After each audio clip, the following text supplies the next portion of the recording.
Hello everybody, my name is Captain Rookie, welcome back to my YouTube channel, and today we are going to react to one of my special interests, one of my nerdgasm topics. We are going to react to Lightsaber Forms, because I am a huge Star Wars fan, and I just got finished today watching the Darth Maul series. I finished it. I am so impressed by it. Sam Witwer just makes me aggressively bisexual, and so I love lightsaber forms. I'm a martial artist myself. I get very nerdy on different fantasy martial arts. So we're going to discuss lightsaber forms. Here we go. Every Jedi who has ever held a lightsaber learned the same form first. Not because it's the best, but because it's the oldest. Shicho was built when the Jedi Order was still figuring out what a lightsaber even was. And every form after it exists because of the problems this one created. So let's break down all 7 forms, and the specialized techniques built on top of them. Starting with the one that started everything. Form 1 Shicho. So if you don't know anything about lightsaber lore or Star Wars lore, before they had like laser swords, they had like actual swords. So Shicho would be the closest to like steel real life sword fighting, basically. And it was designed for dueling. Well, actually generalized dueling and generalized just disarming your opponent, basically.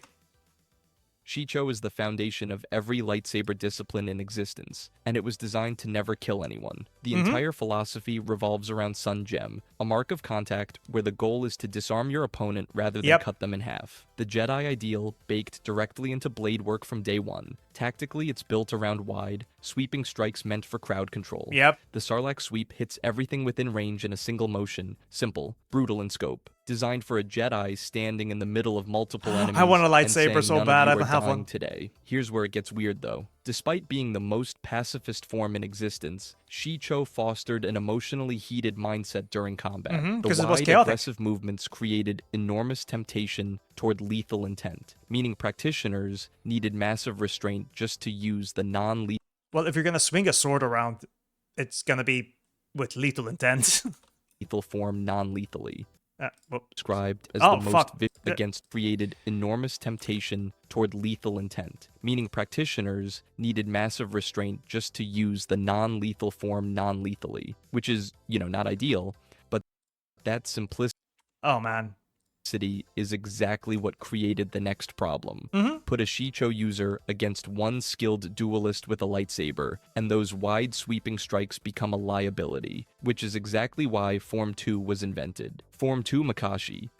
Oh, okay, so this is my favorite lightsaber form. It's Makashi, and it is the form that Count Dooku uses, the one that had the curved hilt lightsaber.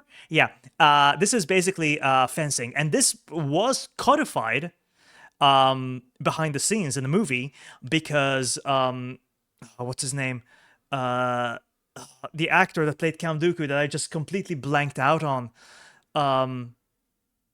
oh god, I blanked out on his name, I'm so sorry, but he was a fencer in real life, and he basically, when they gave him a prop, he started doing these fencing moves, and they were like, oh, we gotta keep that, we definitely have to keep that.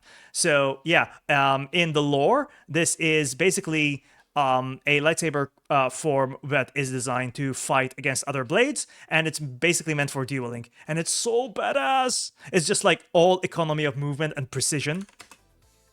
So Form 1 was great for swinging at a crowd, but the second someone equally skilled pulled out a lightsaber and squared up one-on-one, Shicho fell apart. Yeah, the first one was for the clone troopers, this is the fencing form. One-handed grip, fluid blade work, and this is constant for footwork, the boss fights, back and forth charges and sudden retreats. Everything about it prioritizes precision and efficiency over raw power. Where Form 1 says, swing big and hope for the best, Makashi says, I'm going to hit exactly the spot I want, and you're not going to stop me. It even has 2 signature techniques built around that philosophy. The Shiak strike, which is the stab, and then the Shiem, I think, which is light marks of contact. That slowly disable someone. So if you watched Count Dooku versus Obi-Wan, he hit him with two little jabs on the side, and that's how he disarmed him in the second movie. Sun Gem targets the opponent's weapon directly, designed to destroy or disarm That's it from with the first surgical one. precision. Shiak goes after specific vital points on the bot. I'm not a pre-watcher. I'm just a nerd. I'm just a nerd. I watched and read so many books about this. It's insane. It is so insane. Like, I love this stuff. You have no idea. Both are about control. You're not hacking away at someone, you're picking them apart. And then there's Count Dooku, who took Makashi to its absolute peak. Here's the thing about Dooku that nobody talks about enough. He's a Sith Lord who fights like an aristocrat at a gentleman's duel. One-handed, elegant, zero-wasted motion. That directly contradicts everything you'd expect from a dark... If you want to watch Count Dooku actually own everything, the Clone Wars is where it's at. The animated series, the Clone Wars, oh my god. Not the cartoon one, although it's really cool as well. The cartoons... the 3 episode cartoons were amazing, right?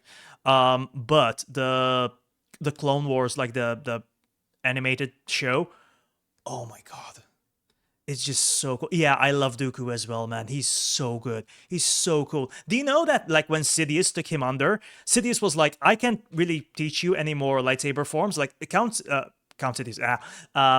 Darth Sidious is a master of all 7 forms, and he kind of blends them all together in a sort of like a chaotic mess. And that's kind of like what he taught, for example, Darth Maul. And Darth Maul then pick and chose like his favorites and developed his style. Same thing that he did with Vader, right? Vader was already a master swordsman on the 5th form, but then he started picking and choosing things because of the cybernetics. Dooku, with Dooku, he was like, you are actually almost like my equivalent on swordsman. Count Dooku was one of 3 swordsmen. One of the 3. There are 4 top swordsmen in the Jedi Temple. 4. Count Dooku is one of them. The other is Yoda, Mace Windu, and then there was Sindralic, who was the lightsaber instructor. Yeah, those were the top 4. And like, dude, Dooku is just like, he's so cool, so good. Also, massively talented when it comes to telekinesis. Massively talented with Force lightning. Like, the guy was so the guy took to Force powers and lightsaber powers like a fish to water. And in the Clone Wars animated show, like, you see all of that in full display. Like, in both animated shows, you see it in full display, and it's so awesome. Dark side user. No rage-fueled power strikes, no overwhelming aggression. Just refined, calculated killing. The form's identity is that contradiction. Makashi users were also uncommonly skilled at defending against force-based attacks, which means this wasn't just an anti-saber form, it was an anti-force user form. The whole package, built to dismantle anyone holding a lightsaber. But all that dueling mastery... Y'all remember this video? Y'all remember this video of this guy just swinging a lightsaber and just like bonks him in the head? And it just falls over. Makashi also had like several weaknesses. One of them being it didn't have enough kinetic power, which is how he lost to Anakin Skywalker, right? And the second one is that he didn't have enough defenses for against blaster bolts. 2 things which Dooku improved on and fixed, and Asajj Ventress actually applied Makashi to dual wielding, which is very rare, and also to a saber staff, which is also very rare. Comes with a cost. Makashi was designed for a galaxy where your biggest threat was another person with a blade. It wasn't designed for what came next. Form 3 Sorsu. Oh, Sorisu, yeah. Sorsu exists because the galaxy... This is the lightsaber. This is lightsaber form used by Obi-Wan Kenobi, and it is basically the most defensive form that basically allows you to survive pretty much anything. It just doesn't have finishing blows. That's the thing. Basically putting a Sorisu master on the offensive line is just no. They're meant to be on the back line defending everybody.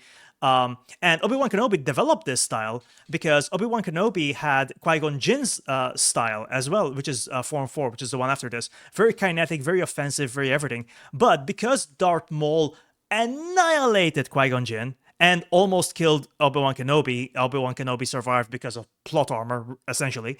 Obi-Wan was like, hey, I gotta change it up because I'm gonna be facing enemies that are stronger than me. So I gotta be able to patiently outweight them tire them out, and then like manipulate the battlefield and manipulate everything in order to gain the advantage. And that's how he outlasted. That's why he was the only one that could beat Grievous with his 4 lightsabers. They was just specific, tailor-made for that. He decided that swords weren't enough and everybody needed guns. Once blasters became the standard weapon for basically everyone who wanted to kill a Jedi, I love this Form meme. 1's basic bolt deflection training wasn't cutting it anymore. So the Jedi developed an entire combat philosophy around one idea. Don't die. Here's the thing. Sorasu doesn't look impressive. The blade movements are tight, controlled, constantly in motion, building momentum while burning almost zero energy. A Sorasu master uses what's called the Circle of Shelter, a technique that lets a single practitioner defend against as many as 20 blaster-wielding shooters at once. 20. 1 Jedi, 20 guns, and nobody lands a shot. The core principle places you within the eye of the storm. Chaos everywhere, blaster fire from every direction, and you're just standing there. Calm, centered, completely unbothered. It's the most Jedi thing a Jedi can do in a fight. This is And the nobody form that did the it better than Jedi Obi-Wan loved. Kenobi. Mace Windu himself called Obi-Wan the master of Sorasu right before the Clone Wars ended. That's not a casual compliment. That's the guy who invented his own Form 7 variant, saying, yeah, this man is untouchable. But here's where it gets complicated. Sorasu was designed for survival, not victory. Not, you can outlast anyone, but you can't beat anyone. A perfect Sorasu practitioner can deflect every attack thrown at them and still lose because they never create an opening to finish the fight. It's defensive perfection with zero offensive capability, which is, not ideal. This exact paradox frustrated so many Jedi that they went and created an entirely new form to fix it. But before we get to Form 5, it's also the reason a lot of Padawans did not like it. We need to talk about the form that went in the complete opposite direction of Sorasu's patience. Form 4, Ataru. This is the lightsaber form that Qui-Gon Jinn used, and that made every Yoda. kid in the theater try to backflip off their couch Yeah, after this is the watching acrobatic prequels. form. Ataru is pure spectacle. Force-enhanced acrobatics, somersaults, leaping strikes from every conceivable angle, all delivered at speeds so fast that practitioners literally appear as a blur. Yoda was a master of this because he basically enhanced his body with the Force, and he would leap and jump and somersault all over the place because he was so short and so small in his stature, and he used a lightsaber Shoto, which is a small version of the lightsaber. He basically made up for it by just like leaping all over the place and being a flurry of blades. It's the most visually insane form. It's also super, super acrobatic. So the moment you get a little bit tired, bam, that's it, you're done. Also, you need space. So if you remember in the Duel of the Fates, Qui-Gon Jinn got lured by Darth Maul into the power generator room onto those platforms. So that's why basically that's what he did to him. He outmaneuvered him. He tired him out. And then he restricted his movements. He couldn't go anywhere. Ataru has literally zero defensive forms. And then Qui-Gon Jinn was defenseless against... basically, he had no mobility. And so he ended up, getting stabbed. In the entire Jedi arsenal, and it's been around since at least the Mandalorian Wars. Yoda had the zoomies. The philosophy is simple. Overwhelm a single opponent so completely that the fight ends before they can figure out what's happening. Ataru practitioners don't just attack from the front. They attack from the sides, from above, from behind. They hit it from the back, they hit it from the side, most fighters they hit it from beneath, and they hit it from the top. Hawkbat swoop lets you close distance with a devastating strike and immediately disengage before your opponent can retaliate. Hit and vanish. Hit and vanish. Now here's the thing. Two of the most famous Ataru masters are Qui-Gon Jinn and Yoda, and they tell you everything about this form's strengths and weaknesses. Yoda used Ataru on Kashyyyk during Order 66, and it worked beautifully because his tiny body basically required the acrobatics. For him, every fight is a confined space problem, and Ataru solved it by turning him into a spinning green pinball of death, which is, effective. But Qui-Gon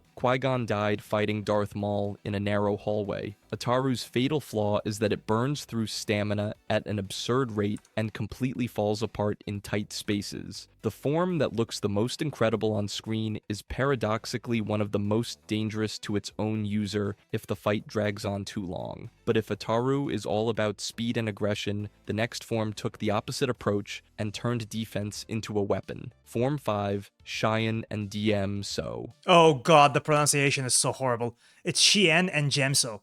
And these are two variants. Basically, one is a variant against Blaster Bolts, I think, and the other variant is the Duelist variant. Is basically you take the defensive form and you start redirecting it into an offensive form.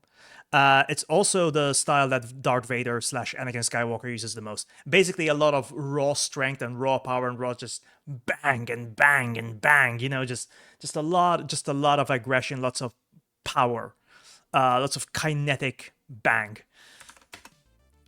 So here's where the lightsaber forms start getting morally complicated. Form 5 exists because a bunch of Form 3 practitioners looked at Sorasu and said, cool, we can block everything forever, but we can't actually win. Surviving indefinitely without ever creating an opening to end the fight wasn't just tactically frustrating. It was seen as a philosophical failure, so they built something with teeth. Form 5 splits into two distinct disciplines. Sheen came first, optimized for deflecting blaster bolts back at the people shooting them. Not just blocking, Also, this is the style that Ahsoka Tano uses. So the reverse grip style, basically, that she uses, this is Shien as well.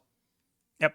Directing. Gem So came later, built for lightsaber versus lightsaber combat. The core mechanic across both is using your opponent's own momentum against them. Every defensive block flows immediately into a counterattack with zero gap between the parry and the strike. You don't defend and then attack. You defend by attacking. The signature techniques tell you everything. The falling avalanche is a devastating overhand power blow designed to end conversations. This is basically what Vader uses incoming constantly. Blaster fire into a wall of redirected death. And the fluid riposte creates seamless parry to counter transitions so smooth there's literally no moment where you're not threatening. Oh, you see a lot of this this parrying stuff that he's talking about. You see a lot of that in the Ahsoka TV show.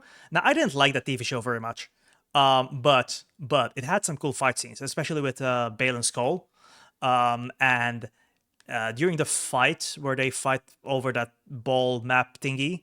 The one where Ahsoka loses, basically, the first fight. You see a lot of, basically, Ahsoka trying to do just that, and Bale Skull, who also knew this fighting style and used it perfectly against her. Like, he kept countering and countering. It's just such a stylistically awesome style. Such a stylistically awesome fight. Yeah. English. Man, this is the 4th video I'm recording today.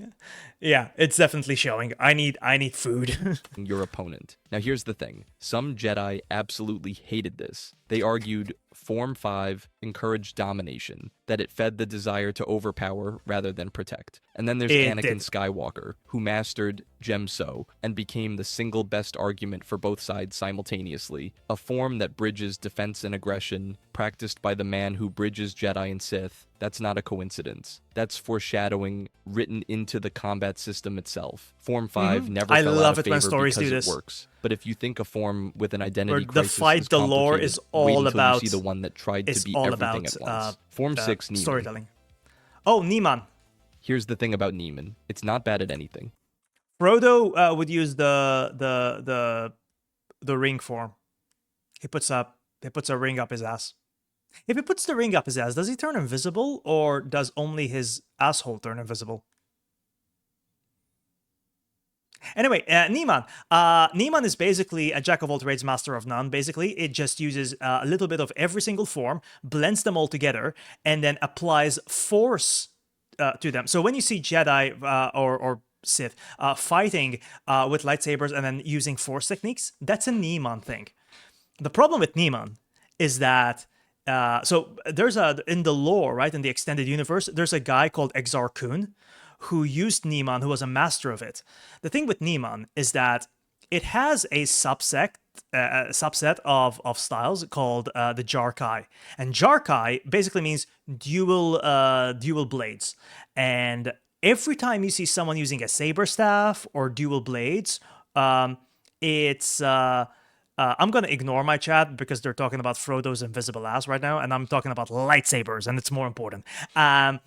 Every time you see a character using two-handed forms, That's Neiman. The thing is that other styles then started developing their own two-handed versions of it. So, for example, Anakin Skywalker versus Count Dooku, like the very first one in the second movie, he used the Ataru version of that. Ventress used the Makashi version of that. And so, yeah.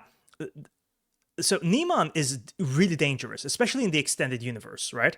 Unfortunately, in the canon universe that we have, it is sort of relegated to the people who don't want to fight and they want to be jack of all trades, master of none. But and then in the Battle of Geonosis in the second movie, all the Neiman practitioners died because they were so very untrained.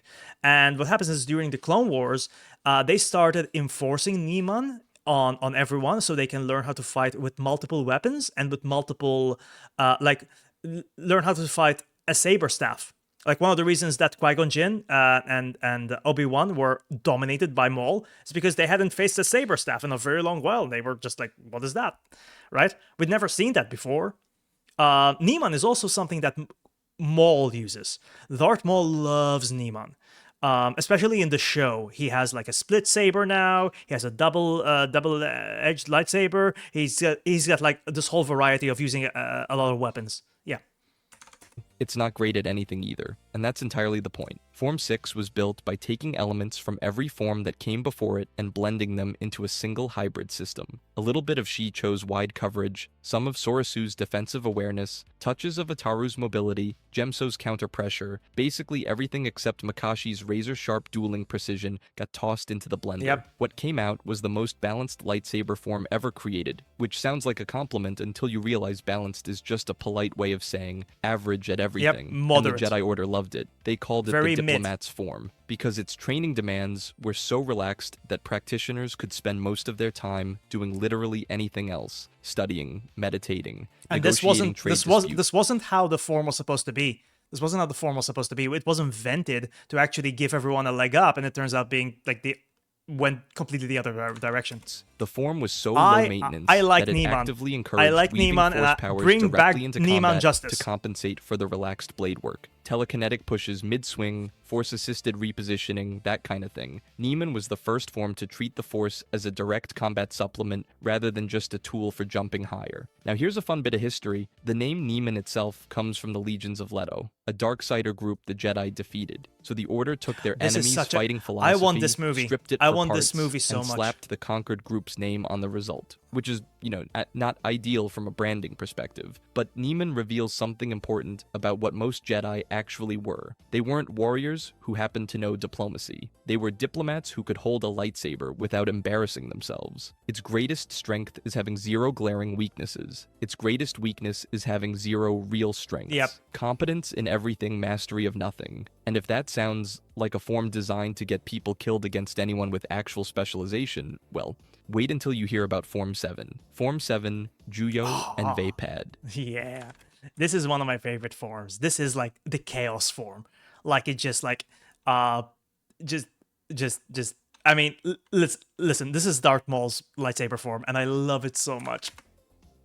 Every form up to this point follows a basic rule. You learn a discipline, you practice it, you get better. Form 7 throws that entire framework out the window and replaces it with something genuinely unhinged. Juyo is officially described as the most vicious form of lightsaber combat ever developed, and it earns that title by requiring something no other form asks for. You have to be angry, not frustrated, not determined. Angry. Juyo practitioners channel negative emotions, internal darkness, and raw aggression into a relentless assault characterized by what the Jedi texts call malignant grace, which is, not a phrase you typically love want that term associated so with much. your martial arts training. Malignant Darth Maul and grace. the Grand Inquisitor both demonstrated exactly what Sith mastery of this form looks like. Relentless, overwhelming, and absolutely terrifying to be on the receiving end of. But here's where it gets So cool. complicated. For a Sith, Juyo is perfect. You're already swimming in the dark side, so fueling your combat I with would be a rage is Sith. just Tuesday. I For like a the Jedi, Sith. drawing continuously on negative emotions to power your fighting style is basically building a Boo. highway straight I to don't the like dark Jedi. side Boo, and then Jedi. acting surprised when you end up there. Give me Which Sith. brings us to Mace Windu, who looked at this problem and said, I can fix this. He developed Vapad, a refined variant described not as a fighting style, but as a state of mind, a path that leads through the penumbra of the dark side. Windu essentially built a Penumbra. controlled Oh, pipeline such a to the good- dark side's power, siphoned off what he needed for combat, and called it a martial art. That's either the most brilliant or the most reckless thing a Jedi Council member has ever done. Form 7 is simultaneously the most dangerous thing you can throw at an enemy. Yeah, Mace Windu refused to teach Vappa to anyone except Depa Billaba, and that was not in the Star Wars show. So in what's it called, Star Wars Rebels, Depa Billaba is Kanan Jarrus's former master, and she never taught anyone. If she learned it, she never taught it to Kanan Jarrus. So it's like, yeah. Although Kanan Jarrus was very, very young at the time, so maybe that's it. But no, like the only reason that Vapad exists, right? The only reason Vapad exists is because they wanted to give Mace Windu his own fighting style because he already had his own lightsaber. So when Samuel L. Jackson was on the set, and when George Lucas had gotten Samuel L. Jackson, Jackson said like, okay, what lightsaber do I get? And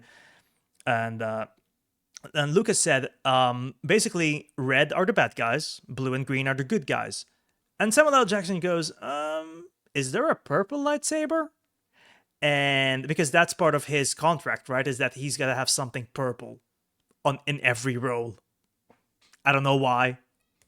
And so they accommodated him and they gave him a purple lightsaber, and it was super cool when it got shown up in the second movie. And then they just went with it and were like, okay, well, let's give him, it's his own unique fighting style as well. And the most dangerous thing you can do to yourself. Every swing feeds the It's darkness. also the reason he Windu defeated walked that razor's edge Palpatine. his entire life and never slipped. But not everyone who picks up 2 lightsabers is trying to flirt with the dark side. Some of them just want twice the blades. Jarkai.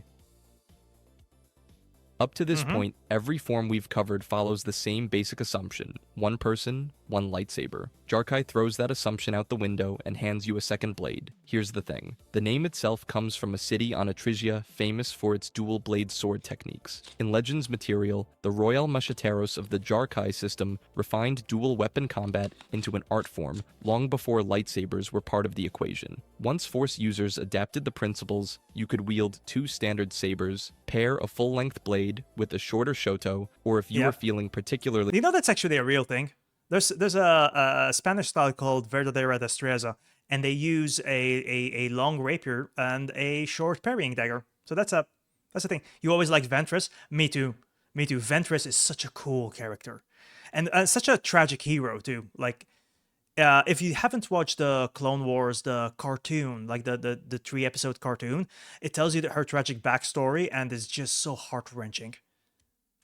Unhinged dual double-bladed lightsabers, which is 4 blades total. Totally reasonable. Dual wielding didn't really because hit the you have mainstream 4 Star armed Wars characters screen until Anakin briefly grabbed a second blade fighting Dooku in Attack of the Clones, and even that was momentary improvisation. It was the Clone Wars animated series that truly put Jarkai on the map. Ahsoka Tano and Asajj Ventress became the poster children for the technique, I wanted one on Ventress and each side of Kenobi the to hook up Force, both as well. absolutely lethal with it. Now here's where people get That would it have been a wrong. great romance. Jarkai isn't a standalone form. It's an augmentation layer. Practitioners blend it with elements of forms 4, 5, and 6 to build personalized hybrid styles. The second blade doesn't replace your foundation. And form 2 it as well. complicates it. Your brain has to simultaneously process multiple combat vectors in Oh, real hey! time. I found most of you guys with your brain up your ass. Tracking 2 independent weapon arcs while defending, attacking, and maintaining spatial awareness. One lapse in concentration, one moment where your offhand drifts a half Kenobi's romance story though, such a vibe. Yeah, the one where he had with that blonde lady, right, from Mandalore. Yeah, it's a big ass though, worth it. Oh yeah, you're an ass, man. My chat likes ass apparently. second behind your primary, and you've created a gap that gets you killed. So it looks incredible, it is incredible. But the mental tax is so brutal that most practitioners... One of my favorite lightsaber duels is Sidious versus Maul and Savage Opress. Just so good. Oh, cinema. Pure cinema. Treat it as a situational tool rather than a permanent commitment. But if Jarkai is about mastering what's in your hands, the next technique is about mastering everything that isn't. The ground beneath your feet, the walls around you, the terrain itself. Sokan. Let's talk about the elephant in the room. You know exactly what moment I'm referring to. Obi-Wan Kenobi standing on a dirt hill, the high ground, looking down at Anakin, and calmly saying, "It's over, Anakin. I have the high ground." Turns out that wasn't just a cool line. That was an entire combat discipline in action. Sokan isn't technically a lightsaber form. It's a principle of combat developed by ancient Jedi Knights during the Great Hyperspace War. It's also a real-life thing. And its entire philosophy boils down to one idea. Where you fight matters more than how you fight. Practitioners don't just swing a blade well. They transform the battlefield itself into a weapon. Every ledge, every slope, every narrow corridor becomes a tactical advantage if you know how to use it. The technique has two primary applications. First, high ground defense, which is exactly what it sounds like. You take elevated terrain and force your opponent to fight uphill, literally. Second, unhindered charge, where a practitioner uses obstacles and terrain features to close distance rapidly while their opponent is still figuring out the geometry of the space. You're not running at someone, you're running through the environment at someone. Here's what makes Sokan fundamentally different from everything we've covered so far. Every other form is about your blade, your emotions, your stance. Sokan doesn't care about this one's about running. It cares about spatial awareness, speed, mobility, leaving this one just zero goes openings charge, in and your he just defense. Not because your parries are perfect, but because you've positioned yourself somewhere your opponent literally cannot reach you effectively. It's ecological warfare disguised as sword fighting. But if Sokan is about using the environment as a weapon, the next technique is about using the lightsaber itself in a way that both Jedi and Sith considered straight up cheating. Trakata. Oh, yeah. Okay, so the Acolyte television show is an abomination, but it has one of the best villains in Kimir, I think. I haven't watched it, but I watched the lightsaber fights, and he uses this for the first time on screen in the canon universe. It's basically when you turn your lightsaber on and off, and you just throw people off balance. It's the most effective lightsaber technique in the galaxy that almost nobody uses because everyone collectively decided it's cheap. And honestly, it kind of is. This is the combat equivalent of cheap is looking in a multiplayer game. You're not wrong for doing it. You're just not getting invited back. The concept is simple. You turn your lightsaber off and on during active combat to create openings that shouldn't exist. That's it. You weaponize the power button. Deactivate your saber mid-swing so it phases straight through an opponent's block, then reactivate it on the other side for a killing blow. Or let someone commit to a heavy strike against your blade, then switch it off so they stumble forward into nothing. Completely off balance. Every variation boils down to the same principle. It's cheating. Your opponent expects a blade to be there, and suddenly it isn't. Here's where it gets genuinely funny. Both the Jedi and the Sith independently looked at this technique and said no. The Jedi rejected it because it relied on deception, which clashed with their principles of honor. The Sith rejected it because it lacked raw power and dominance. Two organizations that agree on literally nothing else found common ground on the fact that flickering your sword on and off is beneath them, which is, you know, not ideal for the people who actually died because their opponent refused to use the most tactically devastating tool available. The technique remained almost entirely theoretical. Nobody championed it, nobody built a fighting school around it, and nobody passed it down. It just sat there as a strategy everyone acknowledged was effective and then promptly ignored. A perfectly good weapon gathering dust because it hurt people's feelings. But if you think a technique built on deception is strange, wait until you hear about the lightsaber form that tells you to put your weapon away entirely. Form 0. Oh yeah, this is some peaceful crap. So we've spent this entire video breaking down increasingly complex ways to swing a laser sword, acrobatic flips, dual-wielding techniques, forms that channel literal rage into blade strikes, and even one that involves turning your weapon off mid-fight to trick people. And after all of that, there's a concept in Jedi philosophy that sits underneath everything. The best fight is the one that never happens. This isn't an official lightsaber form, it's not Form 8 or some secret technique. Sometimes you gotta hand a guy a can of whoop sometimes ass. informally referred to as Form 0, and the idea is simple. A true Jedi's first instinct should never be to reach for their weapon.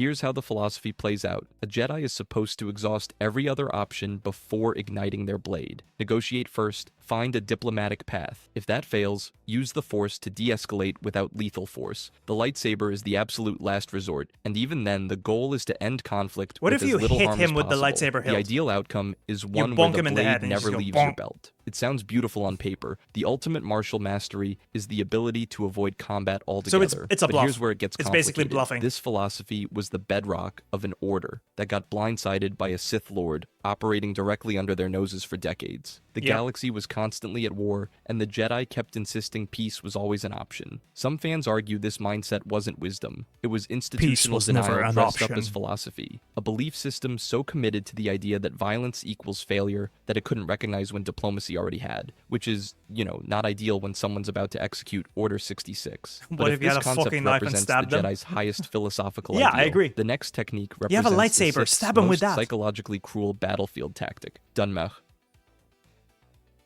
Every form we've covered so far the has mock. one thing It's in common. They're it's all the about the blade, how you psychological swing it, how you stuff. block with it, how you move around it. Dunmech throws all of that out the window. It's 'cause this basically isn't really rage a baiting your lightsaber opponent. form. It's a weapon that uses a light. You just rage bait your opponent and you psychologically unhinder them, and then you do mock these nuts.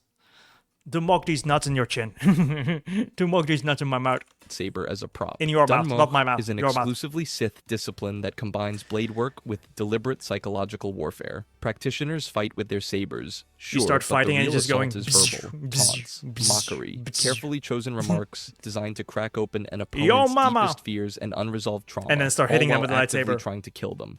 The goal isn't to defeat your enemy's body, it's to conquer their mind so completely that the body just follows. And here's the thing that makes zero sense on paper. This form, the most psychologically aggressive combat style in Star Wars, demands more mental discipline than almost any other. A Sith using Dunmech has to stay calm enough to read their opponent's emotions in real time, identify the exact psychological fracture point, and exploit it with surgical precision, all while channeling rage into their blade work. That's not brute force. That's emotional chess at lightsaber speed, but it can backfire catastrophically. Push the wrong button, and instead of breaking your opponent, you enrage them beyond reason. Suddenly, your clever little mind game just handed them the fuel to destroy you, which is, not ideal. What makes Dunmech the perfect form to end That would on be is me. what it reveals about the Sith. I rage bait Everyone people and they kill me. assumes dark side combat is all raw power and overwhelming aggression, but this form requires empathy. Twisted, weaponized empathy, but empathy nonetheless. You can't exploit fears you don't understand. The most dangerous combat form in Star Wars doesn't require a blade at all. It just requires a voice and the cruelty to use it. If you enjoyed this video and want to see more, click the video on the screen now. Woo, okay. Hey, see, there. What's your favorite lightsaber form, chat? What's your favorite? Type down in the comments below, what is your favorite lightsaber form and what is your favorite type of lightsaber? For me, I am going full on Darth Maul. I like a split saber, a double-bladed lightsaber that can split into two. And obviously a red blade because duh. And I actually basically anything that Darth Maul does, I want to do. So good, so awesome. Anyway, thank you so much for watching this video. If you did like it, please leave a comment down below. Subscribe, hit the subscribe button, hit the like button, hit all the buttons, hit the share buttons. Send this to your grandma, she might like Star Wars. And thank you so much for watching. Until next time, bye-bye!